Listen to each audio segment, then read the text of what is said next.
This is my clinical leader interview with Xian Mu, PhD-RN, by Jaime Kremer.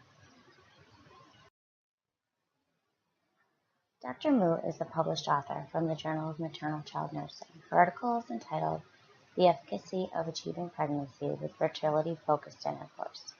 She also co-authored an article entitled Cohort Efficacy Study of Natural Family Planning Among Perimenopause-Aged Women for the Journal of Obstetric, Gynecologic, and Neonatal Nursing with Dr. Richard Barrett. Currently, she is a mentor and advisor lead specialist for Project Beyond 2 with Marquette University, which helps increase nursing diversity and leadership. She is also a fellow at the VA Medical Center in Milwaukee for women's health care. She also teaches natural family planning, fertility, and perinatal education at Columbia St. Mary's Hospital. And if that's not enough, she's continuing her research with a focus in natural family planning with Dr. Richard Barrett, the director of the Institute for Natural Family Planning. Dr. Mu and I both vary on leadership styles. In comparison, she is the servant leader.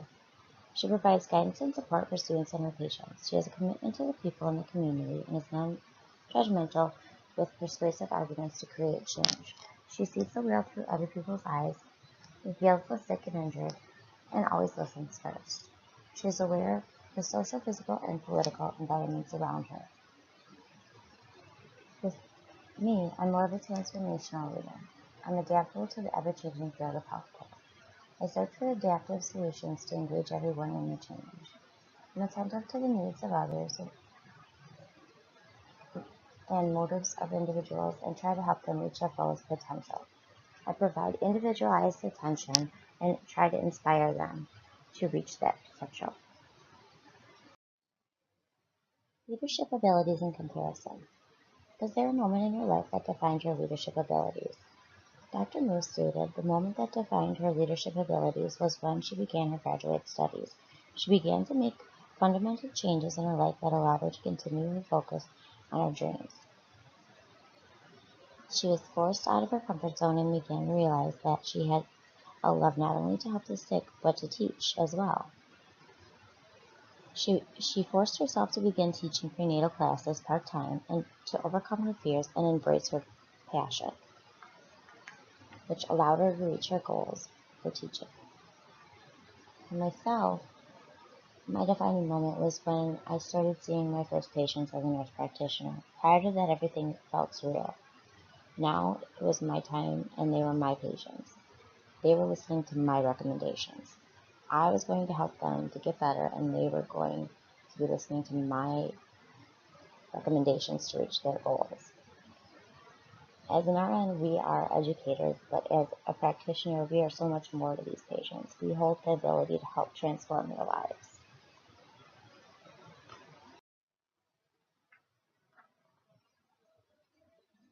The most challenging aspect of our roles. Dr. Mu stated that the most challenging aspect of her role was finding the right balance in her life: family, mentoring, teaching, and research. She's having so many different projects and responsibilities, but still creating that balance between fulfillment for herself and her family. For me, it's creating a balance as well. I travel frequently for my job as a nurse practitioner and being unfamiliar with different settings and with unfamiliar patients. And then if an emergency arises, knowing where to send the patients to get help. Sometimes when I'm out, the closest ER is 45 minutes away. And if I don't know where it is, it's hard to get them there.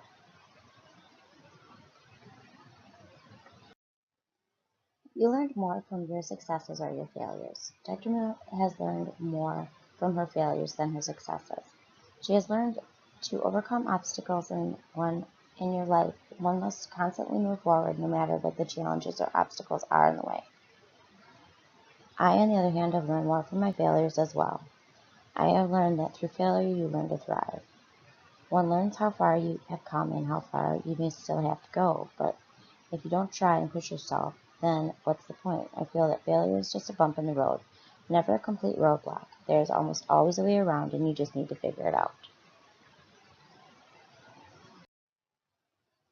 What attributes do you value most in a leader and your followers? Dr. Mu attributes that she values in a leader include being able to share knowledge, promote direction, and inspire others. As far as her followers go, you need to be motivated, committed to her goals, respectful, and trustworthy. For me, a leader needs to be encouraging, motivational, challenges you to want to do more, and adaptable. Followers need to remain committed, ready to think outside the box, adaptable, and a passion to learn. Are your values in sync with organization values? If not, how do you manage attention? Dr. Moore's values are absolutely in sync with Marquette's University's values. They believe that education must encompass the whole person, spiritual, moral, intellectual, heart, and mind. They also value a servant leadership style, which is the same as Dr. Moore's. For me, yes, for the most part, my values are in sync with my organization's values. Care is provided for those who need it most, with a personalized approach to improve quality of life by providing comprehensive care through transforming the quality and delivery of care. Do you see yourself as a mentor, and how do you actualize it? Dr. Moore, of course, sees herself as a mentor because she is a mentor for Project Beyond 2 for nursing students, which is a program that encourages students from underrepresented backgrounds to pursue a degree in nursing. They need to be available for all the students throughout the program, as well as to teach them about the community of nursing and provide with additional support and mentorship throughout the program. For me, personally, I don't consider myself a mentor. I don't feel as though I have enough expertise as a new practitioner, just being a year out of school, to be a true mentor as of yet. What changes do you foresee in healthcare that will affect the leaders in the field? Dr. Moore foresees that healthcare will forever be changing and adapting. She foresees that telemedicine will be a thing that will become the norm, and there will be less time spent with the patients in hands-on care, but care will be more patient-focused, and the patients will be more at the center of their care than ever. For me, I foresee that most changes in healthcare will always affect the leaders in the field. They will be forced to adapt to the change or be left behind. Medicine is a fickle field that requires new research and development around every corner. Change is imminent with patients living longer and less doctors around to take care of them.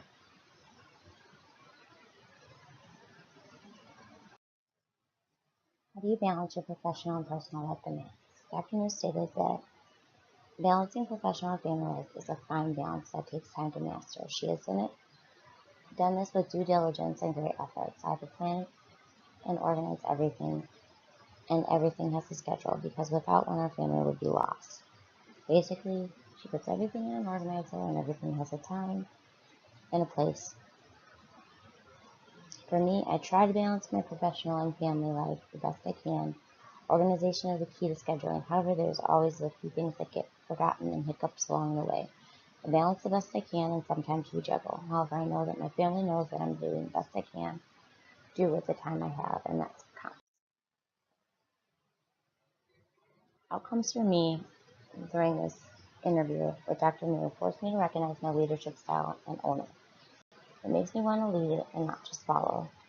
It makes me look at myself as an actual leader and not just a follower. It made me realize that I do have potential. Reflecting back, interviewing Dr. Moo was an eye-opening experience for me. She made me focus on my personal goals and where I wanted to be in the future.